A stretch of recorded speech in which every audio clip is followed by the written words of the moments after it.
സിഗ്നൽസുമായിട്ട് ബന്ധപ്പെട്ട് പ്രവർത്തിക്കുന്ന സമയത്ത് ഈ യുദ്ധ സാഹചര്യങ്ങളൊക്കെ എങ്ങനെയാണ് കൈകാര്യം ചെയ്യുന്നത്? പ്രത്യേകിച്ചും ഇൻഫൻട്രിയൊക്കെ നമുക്കറിയാം, അത് യുദ്ധമാണ്, ആർമേഡ് അല്ലെങ്കിൽ ടാങ്കുകൾ, ഇതൊക്കെ നമുക്ക് മനസ്സിലാകുന്നു. പക്ഷേ ഈ സിഗ്നൽ, അതായത് ഇൻഫർമേഷൻ വാർഫെയർ, ഇങ്ങനെയുള്ള സാഹചര്യങ്ങളിൽ എങ്ങനെയാണ് ഒരു സിഗ്നൽ ഡിപ്പാർട്ട്മെൻറ്റ് പ്രവർത്തിക്കുന്നത് എന്ന യുദ്ധ സാഹചര്യങ്ങളിൽ? ഇതിന് തുടക്കത്തിൽ തന്നെ ആരാ പറഞ്ഞതെന്നുള്ളത് എനിക്ക് ഓർമ്മയില്ല, ഒരു വെസ്റ്റേൺ ജനറൽ പറഞ്ഞിട്ടുള്ളതാണ്, no war can be won without communication. അതായത് യുദ്ധം എന്ന് പറയുമ്പോൾ ഒരാൾ വെടിവെക്കുന്നു, ശത്രുപക്ഷത്ത് ഒരാൾ മരിച്ചു വീഴുന്നു എന്നുള്ളൊരു ആക്ഷൻ മാത്രമേ പൊതുജനം മനസ്സിലാക്കുന്നുള്ളൂ. അത് ആ വെടിവെക്കുന്ന ആൾക്ക് നിർദ്ദേശം കിട്ടിയാൽ മാത്രമേ അയാൾക്ക് വെടിവെക്കാൻ പറ്റുള്ളൂ, അല്ലാതെ വെറുതെ അവിടെ ചെന്ന് വെടിവെക്കാൻ പറ്റില്ല. അപ്പോൾ ഈ ഓർഡേഴ്സും അവിടെ നിന്ന് വരുന്ന തിരിച്ച് ഫീഡ്ബാക്കും ഇതൊക്കെ കിട്ടുന്നത് ഈ കമ്മ്യൂണിക്കേഷനിലൂടെയാണ് കിട്ടേണ്ടത്. കാരണം ഈ കമാൻഡിങ് ഓഫീസേഴ്സ് അല്ലെങ്കിൽ കമ്പനി കമാൻഡേഴ്സ് പോലെയുള്ള ആളുകൾ ഇവരെല്ലാം ഫ്രണ്ടിൽ പോയി കമ്മ്യൂണിക്കേഷൻ അങ്ങോട്ടും ഇങ്ങോട്ടും ഫ്ലോ ചെയ്യേണ്ടത് തൊട്ട് സിഗ്നൽസിൻ്റെ ഡിപ്പാർട്ട്മെൻറ്റ് ജോലി തുടങ്ങും. ഒരു സ്റ്റെപ്പും കൂടെ കടത്തി പറയുകയാണെങ്കിൽ, ആദ്യത്തെ ഈ ഫയർ ചെയ്യുന്ന ഇൻഫൻട്രിയിൽ പെട്ട ആൾ അവിടെ എത്തുന്നതിന് മുമ്പ് തന്നെ സിഗ്നൽസുകാർ അവിടെ ചെല്ലുകയും, ഇന്നിപ്പോൾ വയർലെസ് കമ്മ്യൂണിക്കേഷൻ ഓൾമോസ്റ്റ് ഫ്രണ്ടിലൊക്കെ വയർലെസ് ആയി കഴിഞ്ഞെങ്കിലും ഞാനൊക്കെ ചേരുന്ന കാലത്ത് നമ്മൾ ലിറ്ററലി ഫിസിക്കൽ വയർ വലിച്ചിട്ട് അവിടെ നിന്ന് അത് കൺഫേം ചെയ്ത് ഒരു ടെലിഫോൺ വെച്ച് കൊടുത്തതിന് ശേഷം മാത്രമേ ആദ്യത്തെ സോൾജർ പോലും മുമ്പോട്ടേക്ക് പോവുള്ളൂ. അപ്പോൾ നമുക്ക് ശരിക്കും പറയുകയാണെങ്കിൽ ഇൻഫൻട്രീനെക്കാട്ടിലും ആ തുടങ്ങുന്ന സമയത്ത് ഒരു സ്റ്റെപ്പ് കൂടുതൽ റിസ്ക്കാണ്. കാരണം നമ്മളെ പ്രൊട്ടക്റ്റ് ചെയ്യാൻ പോലും ആരുമില്ല എന്നുള്ള രീതിയിൽ. അപ്പോൾ ഒന്ന് അങ്ങനത്തെ ഫോൺസ്, പിന്നെ റേഡിയോ കമ്മ്യൂണിക്കേഷൻസ്, പിന്നെ റേഡിയോ റിലേ എന്ന് പറയുന്ന കുറച്ചും കൂടെ ചാനലും ഒക്കെ കൂടുതലുള്ള എക്യുപ്മെൻറ്റ്സ്. അപ്പോൾ ബേസിക്കലി അതാണ് കമ്മ്യൂണിക്കേഷൻ ഇതായിട്ട് വരുന്നത്. ഇനി അതിനോടനുബന്ധിച്ച് പറയുമ്പോൾ വളരെ പ്രധാനപ്പെട്ടതും പക്ഷേ സീക്രട്ട് സർവീസും അതുകൊണ്ട് പൊതുജനം അറിയാതെ പോകുന്നൊരു ഡിപ്പാർട്ട്മെൻറ്റാണ് ഇലക്ട്രോണിക് വാർഫെയർ എന്ന് പറഞ്ഞിട്ടുള്ളത്. ഞാനതിൽ ഫുള്ളി ഒരു എക്സ്പെർട്ട് അല്ലെങ്കിലും അതിൻ്റെ ആവശ്യത്തിനുള്ള ട്രെയിനിങ് എടുത്ത് അതിന് വളരെ ഒരു നല്ല എക്സ്പീരിയൻസ് കാർഗിൽ യുദ്ധസമയത്ത് ഞാൻ പഞ്ചാബ് ബോർഡറിൽ ഈ ഇലക്ട്രോണിക് വാർഫെയറിൻ്റെ മറ്റേ ഡിറ്റാച്ച്മെൻറ്റിൻ്റെയൊക്കെ ഇൻചാർജ് ആയിരുന്നു. ഇലക്ട്രോണിക് വാർഫെയർ എന്ന് പറയുമ്പോൾ നമുക്ക് ശത്രുക്കളുടെ ലൈൻ അല്ലാതെ, അതായത് റേഡിയോ കമ്മ്യൂണിക്കേഷൻസും എയറിലൂടെ കിടക്കുന്ന കമ്മ്യൂണിക്കേഷൻസ് കംപ്ലീറ്റ് നമുക്ക് പിടിച്ചെടുക്കാൻ പറ്റും. പാകിസ്ഥാനാകുമ്പോൾ അവർ ഉറുദുവും ഹിന്ദിയിലും സംസാരിക്കുന്നതുകൊണ്ട് നമുക്ക് വേറെ വലിയ കുഴപ്പമില്ല. പക്ഷേ ഇപ്പോൾ ചൈന ബോർഡറിലൊക്കെ നിൽക്കുമ്പോൾ നമുക്ക് ചൈനീസിലുള്ളത് പിടിച്ചെടുത്ത് കഴിഞ്ഞാൽ നമുക്ക് ചൈനീസ് ട്രാൻസ്ലേറ്റേഴ്സുണ്ട്, അവരെ വെച്ച് നമ്മളിത് ഡീകോഡ് ചെയ്ത് എന്താണ് പറയുന്നത്. അപ്പോൾ അതിൻ്റെ പേരിൽ നമുക്കൊരു യുദ്ധത്തിലൊരു ആക്ഷൻ എടുക്കാൻ പറ്റിയില്ലെങ്കിലും, പക്ഷേ നമുക്ക് പലതരം ഇൻ്റലിജൻസ് ഉണ്ടല്ലോ. ആക്ച്വൽ ഇൻ്റലിജൻസ് ഉണ്ട്, റോ ഡിപ്പാർട്ട്മെൻ്റ് ഉണ്ട്, മിലിറ്ററി ഇൻ്റലിജൻസ് ഉണ്ട്. അതിൻ്റെ കൂട്ടത്തിൽ ഇതിനറിയപ്പെടുന്നത് സിഗ്നൽ ഇൻ്റലിജൻസ് എന്നാണ് അറിയപ്പെടുന്നത്. അപ്പോൾ ഇതെല്ലാം ഒത്തുചേർന്ന് നോക്കിയിട്ട് നമുക്ക് പല കാര്യങ്ങളും നമുക്കതൊന്ന് ഡീസൈഫർ ചെയ്ത് എടുക്കാൻ പറ്റും. നമുക്ക് അടുത്ത ആക്ഷൻ എന്താണ്, അവരെന്താണ് ഉദ്ദേശിക്കുന്നത് എന്നുള്ളത്. അപ്പോൾ ഒന്ന്, അവരുടെ റേഡിയോ കമ്മ്യൂണിക്കേഷൻ നമ്മൾ ഇൻ്റർസെപ്റ്റ് ചെയ്യുക, എന്നിട്ട് അതിന്ന് കിട്ടുന്ന കാര്യങ്ങൾ റെക്കോർഡ് ചെയ്യാൻ പറ്റും. അത് നമുക്ക് പിന്നിൽ വന്നത് നമുക്ക് നോട്ട് ചെയ്ത്, ഇനി വല്ല ലാംഗ്വേജ് മാറി ഉപയോഗിക്കുകയാണെങ്കിൽ തന്നെ അത് ട്രാൻസ്ലേറ്റ് ചെയ്ത് അത് നമ്മൾ ഹയർ ഹെഡ് ക്വാർട്ടറിലേക്ക് അയച്ചു കൊടുക്കും. ഹയർ ഹെഡ് ക്വാർട്ടറിലേക്ക് ബാക്കിയുള്ള ഇൻ്റലിജൻസിനുള്ള ഇൻപുട്ട് വരും. അതെല്ലാം കൂടി യോജിപ്പിച്ചിട്ട് തീരുമാനം എടുക്കുന്നത് അവരാണ്.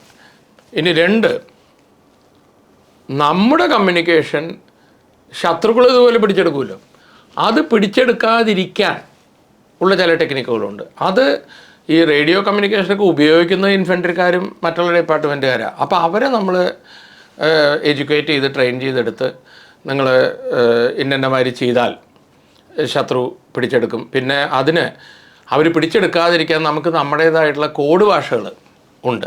അത് കംപ്ലീറ്റ് ഡീൽ ചെയ്യുന്ന ഈ സിഗ്നൽസ് ഡിപ്പാർട്ട്മെൻറ്റും ഇലക്ട്രോണിക് വാർഫെയർ സ്പെഷ്യലിസ്റ്റുമാണ്. അപ്പോൾ നമുക്കൊരു പ്രത്യേക ഒരു കോഡ് വേർഡ് ഉണ്ട്. ആ കോഡ് വേർഡ് കൊടുത്തു കഴിഞ്ഞാൽ എന്താണ് വായിച്ചത്ത് സുഖമായിട്ടിരിക്കുന്നു എന്ന് ചോദിക്കുകയാണെങ്കിൽ നമുക്ക് വേറെ ഭാഷയിൽ ആർക്കും ഒന്നും മനസ്സിലാവില്ല. കാരണം അവിടെ കിട്ടുന്നവനും ഈ കോഡ് അറിഞ്ഞാൽ മാത്രമേ അത് ഡീസൈഫർ ചെയ്യാൻ പറ്റുള്ളൂ. അതിന് സ്ലൈഡെക്സ് എന്ന് പറഞ്ഞ ഇതുണ്ട്. ഇന്നത് ഇലക്ട്രോണിക്സായി നമുക്കൊരു മെഷീൻ അതിലേക്ക് ഘടിപ്പിച്ചു കഴിഞ്ഞാൽ ഓട്ടോമാറ്റിക്കായിട്ടത് എൻക്രിപ്റ്റ്, നമ്മൾ വാട്സപ്പിലൊക്കെ നോക്കുമ്പോൾ തന്നെ യുവർ മെസ്സേജസ് എൻക്രിപ്റ്റഡ് എന്നൊക്കെ കാണിക്കുന്നുണ്ടല്ലോ, അതൊക്കെ അന്ന് പക്ഷെ ഒന്ന് പറയാം, ഈ ബോർഡർ ഏരിയയിലാണല്ലോ യുദ്ധം നടക്കുന്നത്. ഈ ബോർഡർ ഏരിയയിലൊക്കെ ഇന്നും നമ്മുടെ സെൽ കമ്മ്യൂണിക്കേഷനും വാട്സപ്പും നെറ്റ്വർക്കും ഒന്നും കാര്യമായിട്ട് ഡെവലപ്പായിട്ടില്ല. ആക്ച്വൽ ഒരു യുദ്ധം വരുമ്പോൾ ഇപ്പോൾ 99 കാർഗിൽ യുദ്ധം നടക്കുമ്പോഴും ഈ ഞാൻ പറഞ്ഞ ഈ റേഡിയോ സെറ്റും ലൈനും ഇത് വെച്ചുകൊണ്ടാണ് കാര്യങ്ങൾ നടന്നത്. എനിവേ, നമുക്ക് ഇലക്ട്രോണിക് വാർഫെയറിലേക്ക് തിരിച്ചു വരാം. മൂന്നാമത്തത് വളരെ വളരെ പ്രധാനപ്പെട്ടത് ജാമിങ്. നമ്മളിപ്പോൾ തന്നെ ചീഫ് മിനിസ്റ്റർ പ്രധാനമന്ത്രിയൊക്കെ പോകുമ്പോൾ ഒരു ജാമർ വണ്ടി അതിൻ്റെ കൂട്ടത്തിൽ പോവും. അപ്പോൾ അതിൻ്റെ ഒരു ചുറ്റളവിൻ്റെ ഉള്ളിൽ ആരും മൊബൈലൊക്കെ നിങ്ങൾ കയ്യിൽ വെച്ചാലും നിങ്ങൾക്ക് കോൾ ചെയ്യാൻ പറ്റില്ല. അന്ന് ഇത് പട്ടാളത്തിൻ്റെ സ്പെഷ്യൽ ജാമർ ഉപയോഗിച്ച് നമ്മളൊരു ശത്രു രാജ്യത്തിൻ്റെ അല്ലെങ്കിൽ ബോർഡറിൻ്റെ ഒരു 5 കിലോമീറ്റർ തൊട്ട് 8 കിലോമീറ്റർ വരെയുള്ള ഭാഗത്തേക്ക് നമുക്ക് ജാം ചെയ്യാൻ പറ്റും. അപ്പോൾ നമ്മുടെ അടുത്ത് കംപ്ലീറ്റ് ഡീറ്റെയിൽസ് ഉണ്ട്. ശത്രുവിൻ്റെ കയ്യിൽ എന്ത് എക്യുപ്മെൻ്റാണ് ഉള്ളത്, ഏത് ഫ്രീക്വൻസി ബാൻഡിലാണ് നമുക്കറിയാം. അപ്പോൾ അത് വെച്ചിട്ട് അത് ജാം ചെയ്യുക. തിരിച്ചും ശത്രു നമ്മുടെ ജാം ചെയ്യാതിരിക്കാൻ നമ്മൾ എന്ത് ചെയ്യണം എന്നുള്ളത് നമ്മുടെ ആൾക്കാരെ പഠിപ്പിക്കുക. ഈ രണ്ടിൻ്റെ കൂട്ടത്തിൽ ഏറ്റവും ഇമ്പോർട്ടൻ്റ് ആയിട്ടുള്ള കാര്യമാണ് ഗ്രൗണ്ട് ടു എയർ. ഈ പൈലറ്റുമാർ എല്ലാ കാര്യങ്ങളും ഗ്രൗണ്ടിൽ നിന്നാണ് കൺട്രോൾ ചെയ്യപ്പെടുന്നത്. എപ്പോൾ പുറപ്പെടണം, എപ്പോൾ സ്പീഡ് കൂട്ടണം, എപ്പോൾ ഡയറക്ഷൻ മാറ്റണം, ഇത് നമുക്ക് പിടിച്ചെടുക്കാനും പറ്റും. അവർക്ക് റോങ് മെസ്സേജ്, അത് ഏറ്റവും അഡ്വാൻസ്ഡ് ആണ്. അവർ സംസാരിക്കുന്ന പോലെ നമ്മളിവിടെ നിന്ന് സംസാരിച്ച് നീ വലത്തോട്ട് തിരിഞ്ഞോ എന്ന് പറഞ്ഞ് ഡൈവേർട്ട് ചെയ്യിപ്പിക്കുക, അവരെ കൺഫ്യൂസ് ചെയ്യിപ്പിക്കാൻ പറ്റും. പിന്നെ അവരുടെ ഗ്രൗണ്ടായിട്ട് സംസാരിക്കുന്നത് നമ്മൾ ജാം ചെയ്യുക. അപ്പോൾ ഏറ്റവും ക്രൂഷ്യലായിട്ടുള്ള സമയത്ത് ആ പൈലറ്റിന് ഗ്രൗണ്ടായിട്ട് കമ്മ്യൂണിക്കേറ്റ് ചെയ്യാൻ പറ്റില്ല. അല്ലെങ്കിൽ ഗ്രൗണ്ടുകാർക്ക് നീ ഇങ്ങോട്ട് വരല്ലേ, ഇവിടെ ശത്രുവിൻ്റെ ബോഫോഴ്സ് ഗണ്ണ് വെച്ചിട്ടുണ്ടോ എന്ന് പറയണമെന്ന് വിചാരിച്ച അയാൾ പറയണമെന്ന് മറ്റേ ആൾ കേൾക്കുന്നില്ല. അപ്പോൾ ആ ജാമിങ് എന്നുള്ളതും ഇലക്ട്രോണിക് വാർഫെയറിൻ്റെ ഭാഗമാണ്. ഇന്നത് പതുക്കെ പതുക്കെ ഫർദർ ഡെവലപ്പായിട്ട് സൈബർ സെക്യൂരിറ്റി, അന്ന് കമ്പ്യൂട്ടറും ഇൻ്റർനെറ്റും ഞാൻ കാർഗിൽ യുദ്ധത്തിൻ്റെ സമയം വെച്ച് പറയുകയാണ്, അതത്ര ആയിട്ടില്ല. അപ്പോൾ ഇപ്പോൾ ഈ കൺവെൻഷണൽ ഇലക്ട്രോണിക് വാർഫെയർ എന്ന് പറയുന്നത് ആൾക്കാരിപ്പോൾ റേഡിയോസും അതുപോലെ അതിൻ്റെ യൂസേജ് ഒത്തിരി കുറഞ്ഞു. അപ്പോൾ ഇലക്ട്രോണിക് വാർഫെയർ എന്നുള്ളത് പതുക്കെ പതുക്കെ പതുക്കെ പതുക്കെ ഷിഫ്റ്റ് ചെയ്ത് കൂടുതൽ സൈബർ സെക്യൂരിറ്റി, നമ്മുടെ ഇൻ്റർനെറ്റ്, മറ്റേ ആൾ നെറ്റ്വർക്ക് എങ്ങനെ ജാം ചെയ്യാതിരിക്കാം, ശത്രുവിൻ്റെ നെറ്റ്വർക്ക് മാക്സിമം നമ്മളെങ്ങനെ ജാം ചെയ്യാം, അങ്ങനത്തെ ഇത്. പിന്നെ അതിന്ന് നമ്മൾ ഇൻ്റർസെപ്റ്റ് ചെയ്ത് അവരുടെ മെസ്സേജുകളൊക്കെ നമുക്ക് പിടിച്ചെടുക്കാൻ പറ്റുമോ. അപ്പോൾ സൈബർ സെക്യൂരിറ്റിയിലേക്ക് മാറുകയും അതിൻ്റെ തന്നെ ഒരു ഭാഗമാണ് ഇൻഫർമേഷൻ വാർഫെയർ. അതിപ്പോൾ സിഗ്നൽസിൻ്റെ ഡിപ്പാർട്ട്മെൻറ്റിൽ നിന്നും മാറി എല്ലാവരും ഇത് അറിഞ്ഞിരിക്കണം എന്നുള്ള രീതിയിൽ ഇൻഫർമേഷൻ വാർഫെയർ ഇപ്പോൾ നമ്മുടെ ഇപ്പോൾ നടക്കുന്ന യുദ്ധങ്ങൾ തന്നെ നോക്കിയാലും അതെന്നാന്ന് പറഞ്ഞാൽ റോങ് ഇൻഫർമേഷൻ അങ്ങോട്ട് ഫ്ലഡ് ചെയ്യുക. അപ്പോൾ ലോകം മുഴുവൻ മീഡിയയിലൂടെ ഇത് വരികയും ഈ റോങ് ഇൻഫർമേഷൻ സ്പ്രെഡ് ചെയ്ത് വരികയും, അപ്പോൾ നമ്മളിപ്പോൾ തന്നെ വാട്സപ്പിലൂടെയൊക്കെ നോക്കുകയാണെങ്കിൽ നമ്മൾ തന്നെ പറയാറുണ്ട്, വാട്സപ്പിൽ ഈ വരുന്ന മെസ്സേജൊക്കെ ഫാക്റ്റ് ചെക്ക് ചെയ്യണം, ഫേക്ക് ന്യൂസ് ആയിരിക്കാം. ഇപ്പോൾ ആർട്ടിഫിഷ്യൽ ഇൻ്റലിജൻസ് പോലും വന്നു തുടങ്ങി. ശരിക്കും നമ്മൾ സംസാരിക്കുന്ന പോലെ തന്നെ സംസാരിച്ച് എന്താണെന്ന് അറിയാൻ പറ്റില്ല. അപ്പോൾ ഇനി ആ കൺവെൻഷണൽ വാർ അത് നിന്നുപോയിട്ടില്ല, അതുണ്ടെങ്കിലും അതിനെത്രയോ മുമ്പ് തന്നെ ഈ ഇൻഫർമേഷൻ വാർഫെയറിലൂടെ സത്യമായിട്ടുള്ള കാര്യത്തിന് തിരിച്ചുവിടുകയും റോങ് ആയിട്ടുള്ള മെസ്സേജ് ഫീഡ് ചെയ്ത് ഈ ശത്രുക്കളുടെ മനോവീര്യം ഇന്ത്യയുടെ കയ്യിൽ ആനയുണ്ട് ചേനയുണ്ടെന്നൊക്കെ പറഞ്ഞ് പിടിപ്പിച്ചു കഴിഞ്ഞാൽ അവൻ യുദ്ധം തുടങ്ങിയിട്ട് പോലുമില്ല, അപ്പോഴേക്കും അവന് അയ്യോ ഇങ്ങനെയാണെങ്കിൽ എൻ്റെ കാര്യം വലിയ കഷ്ടമാവുമല്ലോ എന്നുള്ളൊരു തോന്നൽ. അപ്പോൾ ആ ഇൻഫർമേഷൻ വാർഫെയർ എന്ന് പറയുന്നത് നമ്മൾ വിചാരിക്കുന്ന പോലെ ഒരു റോങ് വാട്സപ്പ് മെസ്സേജോ ഇൻ്റർനെറ്റ് കൂടെ ഒരു റോങ് മെസ്സേജോ വിടുന്നത് കൊണ്ടായില്ല. അതിന് കുറേ പേരിരുന്ന് ചിന്തിച്ച് എന്ത് തരം റോങ് മെസ്സേജാണ് കൊടുക്കേണ്ടത്, ഏത് സമയത്ത് കൊടുക്കണം, നമുക്കിതുപോലെ കിട്ടുന്ന മെസ്സേജുകൾ അതിന് സത്യാവസ്ഥ എന്താണെന്ന് കണ്ടുപിടിക്കാൻ വേറെ എന്നാ വഴി എന്നൊക്കെ നോക്കി ആ ഇൻഫർമേഷൻ വാർഫെയർ ഡിപ്പാർട്ട്മെൻറ്റിൽ എനിക്ക് സ്പെഷ്യൽ ട്രെയിനിങ് ഒന്നും കിട്ടിയിട്ടില്ല. അപ്പോൾ അതുകൊണ്ട് അതിൻ്റെ ഫുൾ ഡീറ്റെയിൽസിലേക്ക് എനിക്ക് പോകാനുള്ള ഒരു നോളജ് എൻ്റെ കയ്യിലില്ല. പക്ഷേ ബേസിക്കലി ഇപ്പോൾ സിഗ്നൽസിൻ്റെ ഈ കമ്മ്യൂണിക്കേഷൻ പാർട്ട് ഉണ്ട്. ഇപ്പോൾ പട്ടാളത്തിൻ്റേതായിട്ടുള്ള STD നെറ്റ്വർക്കുണ്ട്, പട്ടാളത്തിൻ്റേതായിട്ടുള്ള സാറ്റലൈറ്റ് നെറ്റ്വർക്കുണ്ട്, പട്ടാളത്തിൻ്റേതായിട്ടുള്ള മൊബൈൽ നെറ്റ്വർക്കുണ്ട്.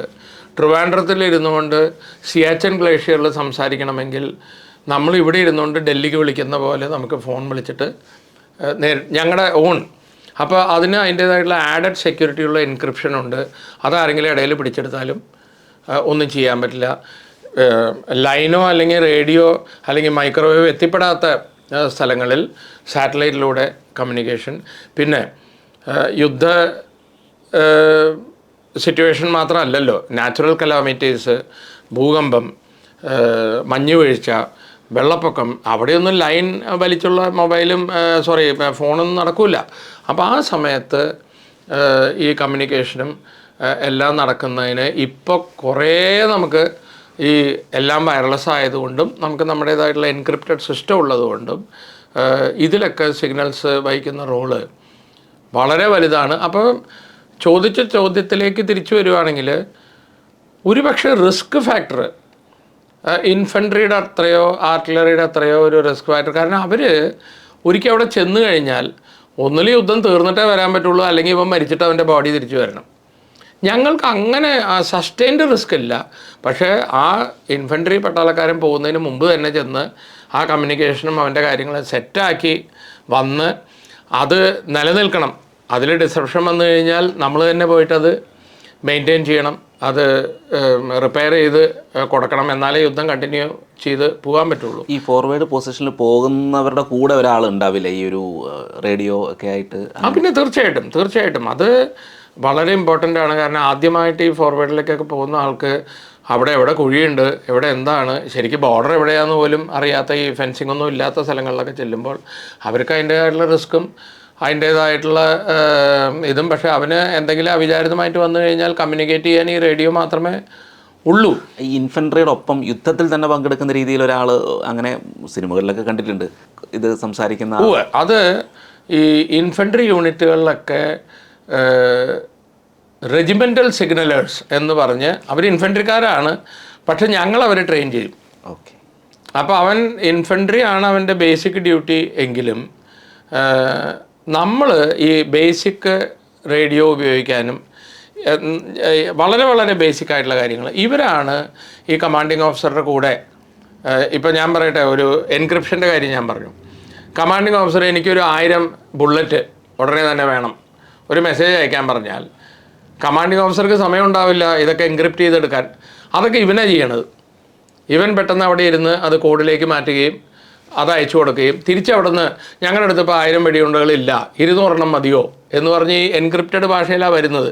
അത് ഉടനെ ചോദിച്ചു, സാറേ 1000 ഇല്ല, 200 മതിയോ? മതി എന്ന് ഇയാൾ പറഞ്ഞു കഴിഞ്ഞാൽ അത് തിരിച്ചയക്കലും. അപ്പോൾ ഇത് എല്ലാ സ്ഥലത്തും ഈ സിഗ്നൽസുകാർ തന്നെ പോയി നിന്ന് കഴിഞ്ഞാൽ 2 പ്രശ്നമുണ്ട്. ഒന്ന്, അത്ര സിഗ്നൽസുകാരില്ല. ഇൻഫൻട്രി 1000 പേരുണ്ടെങ്കിൽ സിഗ്നൽസുകാർ 100 പേരേ ഉള്ളൂ. അപ്പോൾ എല്ലാവരുടെയും കൂട്ടത്തിൽ നടക്കാൻ സിഗ്നൽസുകാരില്ല. 2, സിഗ്നൽസുകാർക്ക് ഇൻഫൻട്രിക്കാരെ പോലെ ഈ ശത്രുവിൻ്റെ വെടിയിൽ നിന്ന് രക്ഷപ്പെടാനുള്ള അത്രത്തോളം ട്രെയിനിങ് സിഗ്നൽസുകാരനും ഇല്ല. അപ്പോൾ ഇവനെയൊക്കെ അവിടെ കൊണ്ട് നിർത്തി കഴിഞ്ഞാൽ അവർക്ക് ആ എക്സ്ട്രാ റിസ്ക് ഹാൻഡിൽ ചെയ്യാനുള്ള കപ്പാസിറ്റി ഇല്ല. അതുകൊണ്ടാണ് ബേസിക് ഇൻഫൻട്രി സോൾജറിങ് ഡ്യൂട്ടി ഓഫീസേഴ്സ് ആണെങ്കിൽ ഇന്ത്യൻ മിലിറ്ററി അക്കാഡമി പോലെയുള്ള സ്ഥലങ്ങളിലും, മറ്റേവരാണെങ്കിൽ അവർക്കുള്ള ബേസിക് ട്രെയിനിങ്ങിൽ അത് ഉൾപ്പെടുത്തും. അത് കഴിഞ്ഞുള്ള ട്രെയിനിങ്ങിലാണ് നമ്മൾ ഈ കമ്മ്യൂണിക്കേഷൻ കാര്യങ്ങളും ഇലക്ട്രോണിക് വാർഫെയർ കാര്യങ്ങളും പിന്നെ ഈ പറഞ്ഞ പോലെ എന്തൊക്കെ ട്രെയിനിങ് ആണെങ്കിലും ഓൺ ദ ജോബ് ട്രെയിനിങ് എന്ന് പറഞ്ഞൊരു സാധനമുണ്ട്. അത് നമ്മൾ ആ ജോലിയിലേക്ക് കയറിയ പിന്നെ കണ്ടും കേട്ടും ഇരുന്ന് ആ എക്സ്പീരിയൻസ് വെച്ച് നമ്മളതിൽ എക്സ്പെർട്ടായി മാറുകയാണ്. ഈ യുദ്ധ സാഹചര്യങ്ങളിൽ ഉണ്ടായിരുന്നല്ലോ, അപ്പോൾ എങ്ങനെയാണ്, എന്താണ് ആ സമയത്തേക്കുള്ള അനുഭവങ്ങൾ? അത് അനുഭവം നമുക്ക് 2 രീതിയിൽ പറയാം. അതിലേറ്റവും ഇമ്പോർട്ടൻ്റ് ആയിട്ടുള്ളത് ആ യുദ്ധം പോലെയുള്ളൊരു സമയത്ത് ഒരു പട്ടാളക്കാരൻ കാണിക്കുന്ന ഒരു ആറ്റിറ്റ്യൂഡാണ്. ഈ ആറ്റിറ്റ്യൂഡ് എന്ന് പറയുമ്പോൾ എപ്പോഴും നമുക്ക് ആദ്യം വരുന്ന ചോദ്യത്തിൽ നമ്മൾ മരണപ്പെട്ടേക്കാം എന്നുള്ളൊരു റിസ്ക് ഫാക്ടറും, പിന്നെ മരണപ്പെട്ട് കഴിഞ്ഞാൽ എൻ്റെ കുടുംബം, ഇതൊക്കെ ഒരു മനുഷ്യൻ എന്നുള്ള നിലയ്ക്ക് നാച്ചുറലായിട്ട് വരുന്ന ചോദ്യങ്ങളാണ്. അപ്പോൾ ഇതൊക്കെ തരണം ചെയ്തുകൊണ്ട് എങ്ങനെ അവൻ മുമ്പോട്ടേക്ക് പോകുന്നു, ബാക്കി നമ്മൾ എന്താണ് ഡീൽ ചെയ്യുന്നത് എന്നൊരു ഭാഗത്തിരിക്കട്ടെ. അതായത് അവിടെ എന്ത് ഡിപ്പാർട്ട്മെൻറ്റിൻ്റെ ഭാഗമായിട്ടാണ് നമ്മൾ യുദ്ധത്തിലേക്ക് പോകുന്നതെന്നുണ്ടെങ്കിലും ആ ഒരു ഫീലിംഗ് എന്താണെന്ന് വെച്ച് കഴിഞ്ഞാൽ, ഞാനൊരു ചെറിയൊരു എക്സാമ്പിൾ പറയാം. ഈ സർജിക്കൽ സ്ട്രൈക്ക് എന്നൊക്കെ കേട്ടിട്ടുണ്ടല്ലോ. ഈ സർജിക്കൽ സ്ട്രൈക്ക് എന്ന് പറയുന്നത് നമ്മൾ ശത്രു രാജ്യത്തിൻ്റെ ഉള്ളിലേക്ക് കയറിപ്പോയി അവരുടെ ക്യാമ്പോ എന്നാന്ന് വെച്ചാൽ അതൊന്ന് നശിപ്പിച്ച് തിരിച്ചു വരിക എന്നുള്ളതാണ്. സർജിക്കൽ സ്ട്രൈക്ക് കുറേ നടന്നിട്ടുണ്ട്, എല്ലാം സക്സസ് ആയിക്കൊള്ളണമെന്നില്ല. അവിടെ ചെന്ന് കഴിഞ്ഞാൽ ഒന്നിൽ സക്സസ്ഫുള്ളായിട്ട് തിരിച്ചു വരിക, അല്ലെങ്കിൽ അവിടെ മരിച്ചു വീഴുക എന്നുള്ള 2 ഓപ്ഷനേ ഉള്ളൂ. അങ്ങനെ പോകുമ്പോൾ ഒരു 90 അല്ലെങ്കിൽ 95% മരണം ഉറപ്പാണ്. കാരണം ശത്രുവിന് ആർക്കെങ്കിലും ഒരു പുല്ലനങ്ങുന്ന ഒരു ശബ്ദം കേട്ട് കഴിഞ്ഞാൽ അവർ ആളെ നോക്കിയിട്ടല്ല വെടിവെക്കുന്നത്, ആ ഭാഗത്തേക്ക് മൊത്തം കാർപ്പറ്റ് ബോംബിങ് പോലെ വെടിവെക്കുകയാണ്, എല്ലാവരും ചത്തുപോകും. സാധാരണ ഒരു പൊതുജനം മനസ്സിലാക്കേണ്ടത്, ഞാനാണ് കമാൻഡിങ് ഓഫീസർ എന്നിരിക്കട്ടെ, എൻ്റെ താഴെയുള്ള പട്ടാളക്കാരെയാണ് സർജിക്കൽ സ്ട്രൈക്കിന് അയക്കേണ്ടത്. ഞാൻ അവനെ വിളിച്ച് പറയുകയാണ്, നാളെ അല്ലെങ്കിൽ 3 ദിവസം കഴിഞ്ഞിട്ട് ഇന്ന സ്ഥലത്ത് സർജിക്കൽ സ്ട്രൈക്കിന് പോകണം, ഇതാണ് ഉദ്ദേശം. അപ്പോൾ നമ്മൾ ബോർഡർ ക്രോസ് ചെയ്യുന്നു. അത് കഴിഞ്ഞ് പിന്നെ അവിടെ ഒന്നിൽ ഹെലികോപ്റ്ററിലോ എന്തെങ്കിലും പോയിട്ട് ഡ്രോപ്പ് ചെയ്യണം, അല്ലെങ്കിൽ ഇവിടുന്ന് നമ്മൾ ക്രോൾ ചെയ്തിട്ട് തന്നെ നുഴഞ്ഞു കയറി തന്നെ പോകണം. എന്നിട്ട് അവിടെ ചെന്ന് കാര്യം നടത്തണം, ഇവൻ്റെ ശ്രദ്ധയിൽപ്പെടാതെ. കാര്യം നടക്കുമ്പോൾ എല്ലാവർക്കും അറിയില്ല അവിടെ ബോംബ് പൊട്ടും. അത് കഴിഞ്ഞ് തിരിച്ചും വരണം, തിരിച്ചു വന്ന് കയറും വേണം, ജീവനോടുകൂടി തിരിച്ചു വരണം. അതവിടെ നിൽക്കട്ടെ, സർജിക്കൽ സ്ട്രൈക്കിൻ്റെ ഡീറ്റെയിൽസിലേക്ക് നമ്മൾ പോകുന്നില്ല. ഞാനൊരു താഴെയുള്ളൊരു സോൾജറോട് പറയുകയാണ്, എടാ മറ്റന്നാൾ സർജിക്കൽ സ്ട്രൈക്കാണ്, നീയാണ് അതിൻ്റെ ഒരു മെമ്പർ, പോയേക്കണം. അവിടെ ശത്രുവിൻ്റെ പാളയമുണ്ട്, അത് ബോംബിട്ട് തകർത്തിട്ട് വേണം നീ തിരിച്ചു വരാൻ. സാധാരണ നമ്മുടെ മനസ്സിൽ വരുന്നത് എന്താ വെച്ചാൽ, അവിടെ ശത്രുവിൻ്റെ പാളയമുണ്ടെന്ന് അത്ര ഉറപ്പുണ്ടെങ്കിൽ സാറിന് വെക്കൂടെ? അത് നാച്ചുറലായിട്ടുള്ള, അയ്യോ സർജിക്കൽ സ്ട്രൈക്കിൽ നിന്ന് കഴിഞ്ഞാൽ 95% ഞാൻ ചാവൂലോ. ഈ ചാവുക എന്ന് പറഞ്ഞാൽ എല്ലാവരുടെയും മനസ്സിലുള്ള മെയിൻ ഇതെന്താണെന്നറിയോ? ഞാൻ ചത്തു കഴിഞ്ഞാൽ എൻ്റെ കുടുംബത്തെ ആര് നോക്കും എന്നുള്ളൊരു വലിയൊരു ചോദ്യമുണ്ട്. ഈ ചോദ്യവും എല്ലാം ബാക്കിയുണ്ടെങ്കിലും ആ പട്ടാളക്കാരൻ യെസ് സാർ എന്ന് പറയുകയും സർജിക്കൽ സ്ട്രൈക്കിലേക്ക് പോവുകയും, മനസ്സിൽ പേടി, പോണ്ട, ഓ ഇയാൾ എന്നെ എങ്ങനെ പറഞ്ഞു വിട്ടിട്ട് ഇയാൾ സുഖമായിട്ട് ഇവിടെ ഇരിക്കുക എന്നുള്ളൊരു തോന്നലോട് കൂടിയിട്ടാണ് അവൻ പോയതെന്ന് വിചാരിക്കും. അത് സക്സസ് ആവില്ല. 100% ഞാൻ തന്നെ ഇത് ചെയ്യണം എന്നുള്ളൊരു കമ്മിറ്റ്മെൻറ്റോട് കൂടി പോയാലേ സർജിക്കൽ സ്ട്രൈക്ക് പോലുള്ള കാര്യങ്ങളൊക്കെ സക്സസ് ആവാനുള്ള എന്തെങ്കിലും സാധ്യതയുള്ളൂ. എന്നിട്ടും അവൻ എസ് ആർ എന്ന് പറയുന്ന പൂർണ്ണ മനസ്സോട് കൂടിയിട്ടാണ് പറയുന്നത്. എന്താ കാരണം എന്നറിയോ? ഒന്ന്, ആ ഓർഡർ കൊടുക്കുന്ന ഓഫീസറിലുള്ള പൂർണ്ണ വിശ്വാസം. ഞാൻ മരിക്കും എന്ന് അറിഞ്ഞുകൊണ്ട് തന്നെ എന്നെ ഈ പുള്ളി അതിനെ തിരഞ്ഞെടുത്ത് വിടുവാണെങ്കിൽ ഞാൻ പോയാൽ മാത്രമേ ഈ കാര്യം നടക്കുകയുള്ളൂ എന്നെൻ്റെ ഓഫീസർ തീരുമാനിച്ച് പറയുവാണെങ്കിൽ, സാർ ഇതിലെന്തോ കണ്ടിട്ടുണ്ട്, ഞാൻ ജീവനുണ്ടെങ്കിൽ ആ ശത്രുവിൻ്റെ പാളയെ ഞാൻ തകർത്തിരിക്കും എന്ന് പറയുന്ന ആ ഒരു വിശ്വാസം, അത് മറ്റേ പട്ടാളത്തിൻ്റെ പുറത്തേക്ക്, ഞാൻ ആരെയും കുറ്റം പറയുകയല്ല, ഈ വിശ്വാസം അതിൻ്റെ വേറെ കഥയുണ്ട്. ചിലവരൊക്കെ വിശ്വാസം അതല്ലേ എല്ലാം എന്നൊക്കെയാണ് പഞ്ച് ലൈൻ ഒക്കെ ഉള്ളത്. ആ വിശ്വാസം വേറെ, ഞാൻ ഈ പറയുന്ന വിശ്വാസം വേറെ. കാരണം ഇത് മരണത്തിൻ്റെ വിശ്വാസമാണ്. ഓക്കെ, ഇത് കഴിഞ്ഞ് അവനത് ഏറ്റെടുക്കുന്നു. എൻ്റെ ഓഫീസർ എന്നെ തിരഞ്ഞെടുത്തിട്ടുണ്ടെങ്കിൽ അത് ഞാൻ തന്നെ പോയാലേ ശരിയാവുള്ളൂ എന്ന് പറഞ്ഞിട്ട് തിരഞ്ഞെടുത്തിരിക്കുക. അതവൻ പൂർണ്ണ മനസ്സോടുകൂടി ഏറ്റെടുക്കുകയാണ്, അത് പൂർണ്ണ മനസ്സോടുകൂടി ചെയ്യുകയും ചെയ്യും. നമ്പർ 2, പോയാൽ അറ്റ് ദ വേസ്റ്റ് മാക്സിമം എന്ത് സംഭവിക്കും? മരിക്കും. മരിച്ചു കഴിഞ്ഞാൽ എന്ത് സംഭവിക്കും? ഇയാളുടെ കുടുംബം അനാഥമാവും. ഈ മരണം എന്ന് പറയുമ്പോൾ നമ്മൾ ചെയ്യുന്ന ജോലിയുടെ ഇടയ്ക്ക് വരുന്ന റിസ്ക് ഫാക്ടറിൽ മരിക്കുന്ന അതെല്ലാ ജോലിക്കും ഉണ്ട്. ട്രെയിനാണെങ്കിലും പ്ലെയിനാണെങ്കിലും ഇലക്ട്രിസിറ്റി ബോർഡ് ജീവനക്കാർ, കുഴിയിലിറങ്ങി സീവേജ് ജോലി ചെയ്യുന്നവർ, എല്ലാത്തിലും അതിൻ്റേതായിട്ടുള്ള റിസ്ക് ഉണ്ട്. ആ റിസ്കിൻ്റെ ഇടയ്ക്ക് മരണം സംഭവിക്കാം. സംഭവിക്കാറുണ്ട്.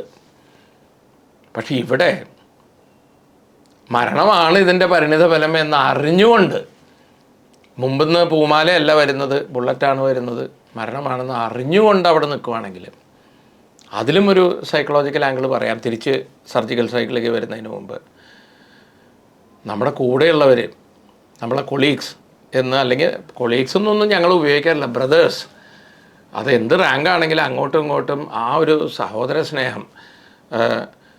യുദ്ധം പോലെയുള്ളൊരു സിറ്റുവേഷനിൽ എൻ്റെ കൂടെയുള്ള എത്രയോ കൊല്ലങ്ങളായിട്ട് എൻ്റെ കൂടെ നടക്കുന്ന ഒരു മനുഷ്യൻ വെടികൊണ്ട് നമ്മുടെ മുമ്പിൽ പെടഞ്ഞു മരിക്കുകയാണ്.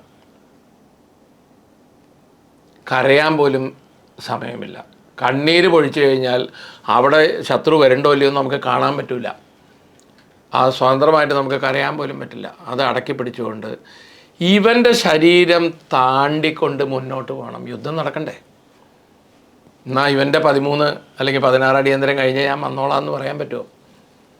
അപ്പോൾ നമ്മുടെ കൂടെയുള്ളൊരു കൊളീഗ് അല്ലെങ്കിൽ ഒരു സഹോദരൻ മരിച്ചു വീഴുമ്പോൾ അതിൻ്റെ ശവശരീരം താണ്ടിക്കൊണ്ട് മുന്നിലോട്ട് പോവുക മാത്രമല്ല, മെയിൻ ലക്ഷ്യം ശത്രുവിനെ ശരിയാക്കണം.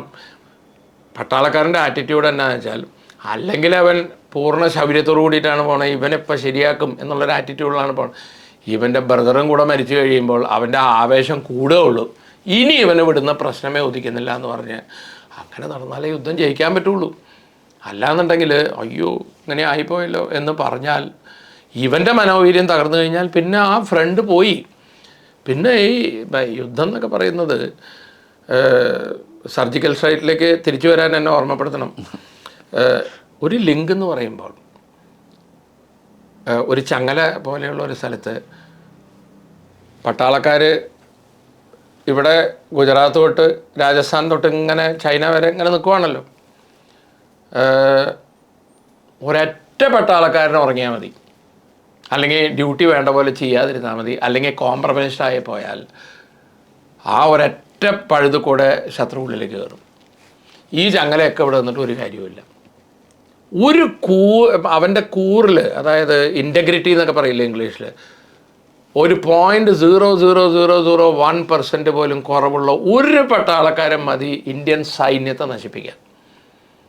മറ്റേ ചങ്ങലയിൽ ഒരു കണ്ണി പൊട്ടി എന്നൊക്കെ പറയുന്ന പോലെ. അപ്പോൾ അതുകൊണ്ട് ഞാൻ പ്രത്യേകിച്ച് യുവതലമുറയോട് ഞാൻ സംസാരിക്കുമ്പോൾ പറയാറുണ്ട്, ഒരു മിസ്റ്റേക്കും സംഭവിക്കാത്ത 3 പ്രൊഫഷൻസ് എൻ്റെ ഒരു അഭിപ്രായം പറയുന്നതാണ്. ഒന്ന്, ഡോക്ടർമാർ. മെഡിക്കൽ ഫീൽഡിൽ നിന്ന് തന്നെ പറയാം, അവരുടെ എന്നൊരു മിസ്റ്റേക്ക് പറ്റിക്കഴിഞ്ഞാൽ ആ രോഗിയുടെ ജീവൻ പോവും, അവിടെ കോംപ്രമൈസ് ചെയ്യാൻ പറ്റില്ല. 2, ടീച്ചേഴ്സ്. ഒരു ടീച്ചർ അതിൻ്റെ എന്താ പറയണേ ശരിയായിട്ടുള്ള ഡ്യൂട്ടി ചെയ്തില്ലെങ്കിൽ അത് പഠിപ്പിക്കുന്ന 50 കുട്ടികൾ ഇതായി പോകും. ഈ 50 കുട്ടികൾ 2500 കുട്ടികളെ പഠിപ്പിക്കണേ. അപ്പോൾ അത് അതിൻ്റെ ആഫ്റ്റർ എഫക്റ്റ് ഭയങ്കരമായിരിക്കും. 3 പട്ടാളം, ഒരൊറ്റ പട്ടാളക്കാരൻ മതി ഇന്ത്യൻ സൈന്യത്തിൻ്റെ മുഴുവൻ ഇത് തീർക്കാനായിട്ട്. അപ്പോൾ അങ്ങനെ അങ്ങോട്ടും ഇങ്ങോട്ടും കൈകോർത്ത് പിടിച്ച് നിൽക്കുന്ന ഒരു, ഞാനൊരു കാര്യം പ്രത്യേകം ഞാൻ പറയാൻ ആഗ്രഹിക്കുന്നത്, നമ്മുടെ ഇന്ത്യ മാപ്പ് എന്നൊക്കെ പറയുമ്പോൾ മുകളിലൊരു കാശ്മീരുണ്ട്, ഇപ്പുറത്ത് ഇതുണ്ട് എന്നൊക്കെ പറഞ്ഞ് നമ്മൾ ഈ സോഷ്യൽ സ്റ്റഡീസിലൊക്കെ പടം ഒക്കെ വരയ്ക്കാറില്ലേ. ഈ ബോർഡർ ഏരിയയിൽ ഇങ്ങനെ പെയിൻറ്റ് കൊണ്ടോ ചോക്ക് പീസ് കൊണ്ടോ അങ്ങനെ ആരും പടമൊന്നും വരച്ചിട്ടില്ല. പിന്നെ എന്താണ് ഈ ബോർഡർ എന്നൊരു ചോദ്യം വരുമല്ലോ. ഇതിൻ്റെ ശരിക്കുള്ള ഉത്തരം എന്നാണെന്നറിയോ? ഇതാ ഇന്ത്യ രാജ്യത്തിന് വേണ്ടി കാവൽ നിൽക്കുന്ന പട്ടാളക്കാരുടെ തലകൾ തമ്മിൽ കൂട്ടി യോജിപ്പിക്കുന്ന ഒരു ഇമാജിനറി രേഖയാണ് ഈ മാപ്പ്. ഒരു പട്ടാളക്കാരൻ 5 അടി പിന്നിലേക്ക് വന്നാൽ ആ മാപ്പ് 5 അടി ഉള്ളിലേക്കായി, അത്രേ ഉള്ളൂ.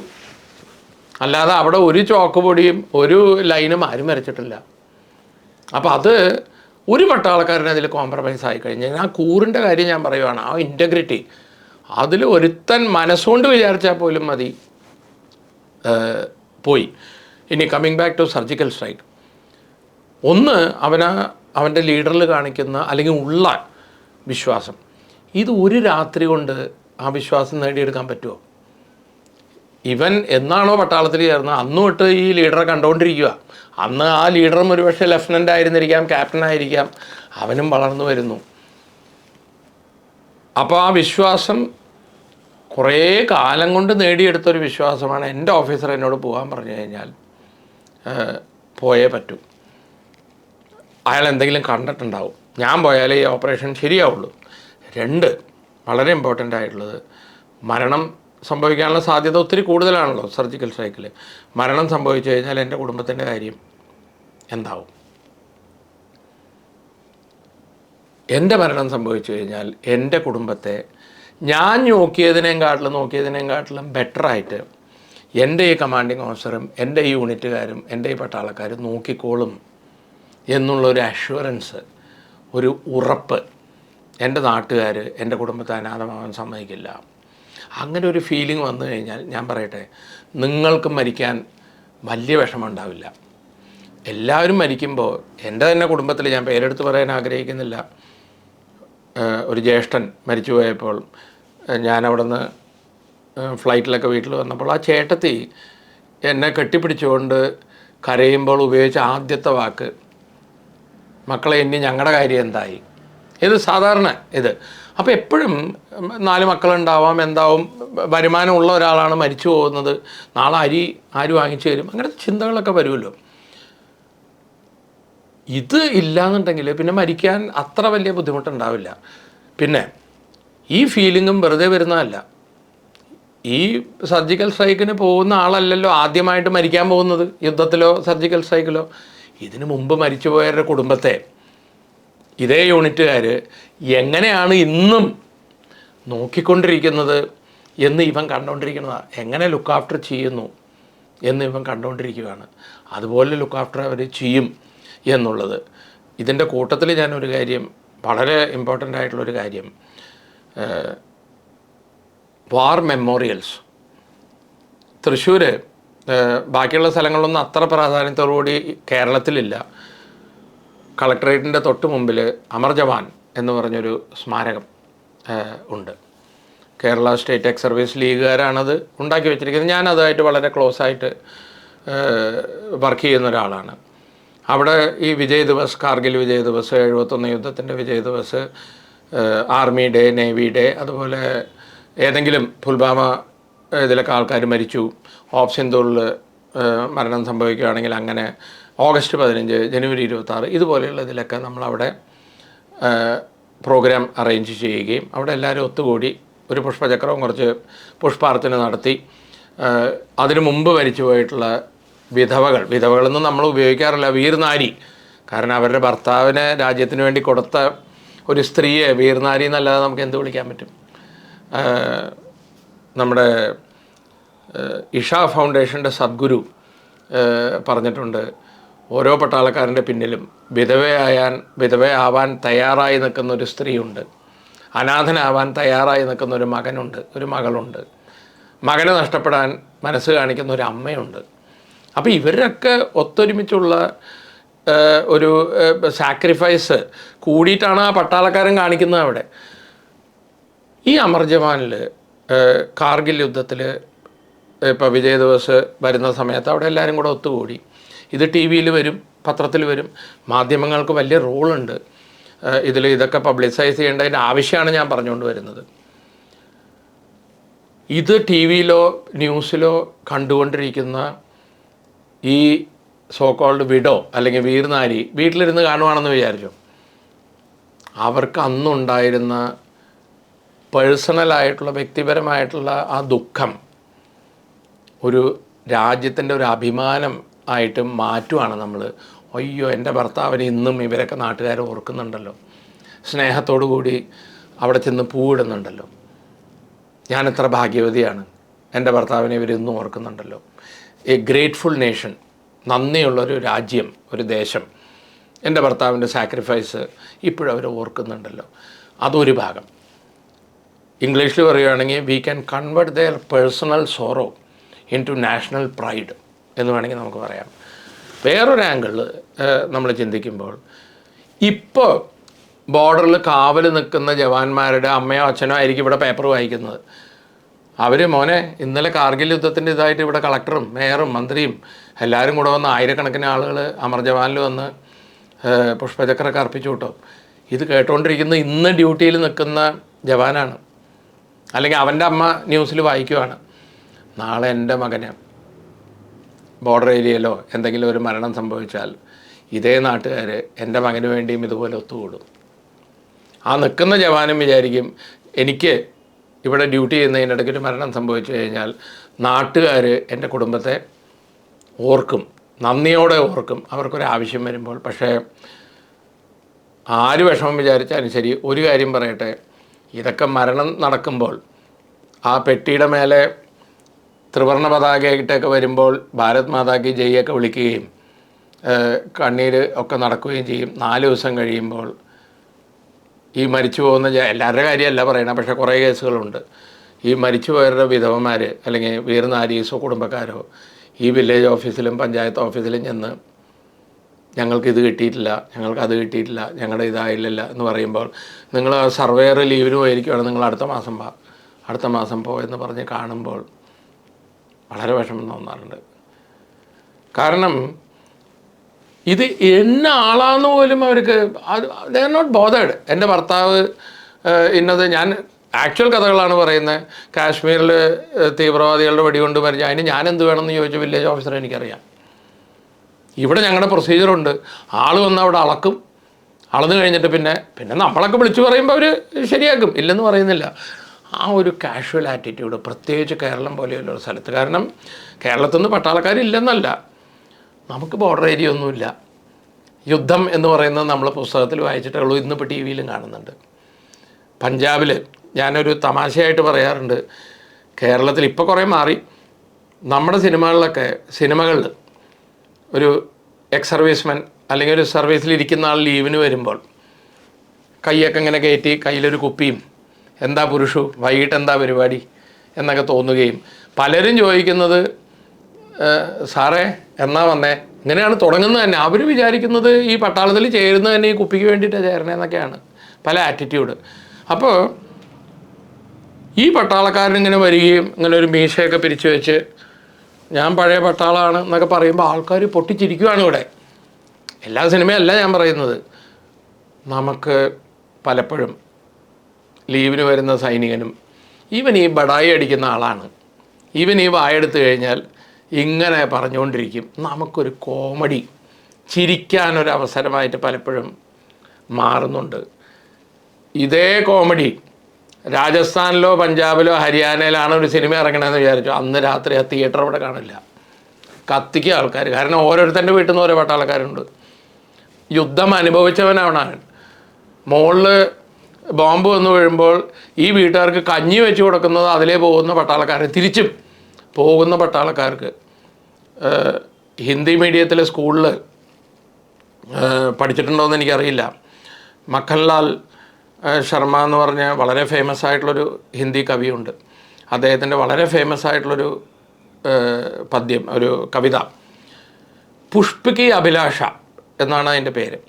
ഒരു പൂവിൻ്റെ ആഗ്രഹം. അതിൽ തുടങ്ങുന്നത് ചാഹ് നഹി മേ സുരബാലാക്കെ ഗഹനോ മേ ഗൂന്താജാവും, അങ്ങനെയാണ് അതിൻ്റെ ലൈൻ. ഒരു പുഷ്പം, ഒരു പൂവ്, അതിൻ്റെ ആഗ്രഹം പറയുന്ന പോലെയാണ് കവി ഭാവനയിൽ കണ്ട് എഴുതിയിരിക്കുന്നത്.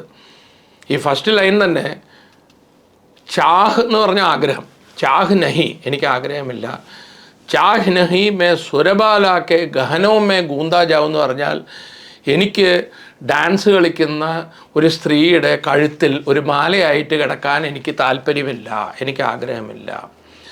അമ്പലത്തിൽ കല്ലായിരിക്കുന്ന ഒരു ദൈവത്തിൻ്റെ പാദത്തിൽ പോയി കിടക്കാൻ എനിക്ക് ആഗ്രഹമില്ല. ഒരു രാജാവിൻ്റെ ശവശരീരത്തിലേക്ക് വലിച്ചെറിയപ്പെടുന്ന ഒരു പൂവാവാൻ എനിക്ക് ആഗ്രഹമില്ല എന്ന് പറഞ്ഞ് ഒരു 5-6 ലൈൻ കഴിഞ്ഞ് അവസാനം ആ പൂ പൊട്ടിക്കാൻ വരുന്ന തോട്ടക്കാരനോട് പറയുവാണ്, എൻ്റെ തോട്ടക്കാരാ, നീ എന്നെ പൊട്ടിച്ചോ, നിൻ്റെ കയ്യിൽ വെച്ചോ, പക്ഷെ നീ എറിയുന്ന സ്ഥലം രാജ്യത്തിന് വേണ്ടി ജീവൻ കൊടുക്കാൻ പോകുന്ന പട്ടാളക്കാർ നടന്നു പോയ വഴിയിൽ വേണം നീ ഇതറിയാൻ എന്ന്. അത് വളരെ, എനിക്ക് തോന്നുന്നു, 62 യുദ്ധമൊക്കെ കഴിഞ്ഞ സമയത്തൊക്കെ പുള്ളി എഴുതിയതാണ്. ഞാനൊക്കെ സ്കൂളിൽ പഠിക്കുമ്പോൾ ഇത് കമ്പൽസറി ആയിട്ട് സിലബസിൽ ഉണ്ടായിരുന്നു. അന്നൊക്കെ ഇതിൻ്റെ അർത്ഥമൊന്നും അറിയാതെ നമ്മളൊരു ഒഴുക്കിന്, അതുകൊണ്ടാണ് ഞാനിപ്പോഴും ഈ വരി ചാഹ്നഹി മേ സുരബാലാക്കെ ഘനോ മേ ഗൂന്താ ജാവു ചാഹ്നഹി ബിന്ദ് പ്യാര ലാൽ എന്നൊക്കെ പറഞ്ഞ് നമ്മളും പറഞ്ഞു പോവും. പക്ഷേ ഇന്ന് അത് തിരിച്ചാലോചിക്കുമ്പോൾ ഒരു പൂവ് കാണിക്കുന്ന ആ ഒരു സെൻറ്റിമെൻസിൻ്റെ ഒരു അംശം പോലും നമ്മളൊരു പൗരൻ എന്നുള്ള നിലയ്ക്ക് നമ്മൾ കാണിക്കുന്നുണ്ടോ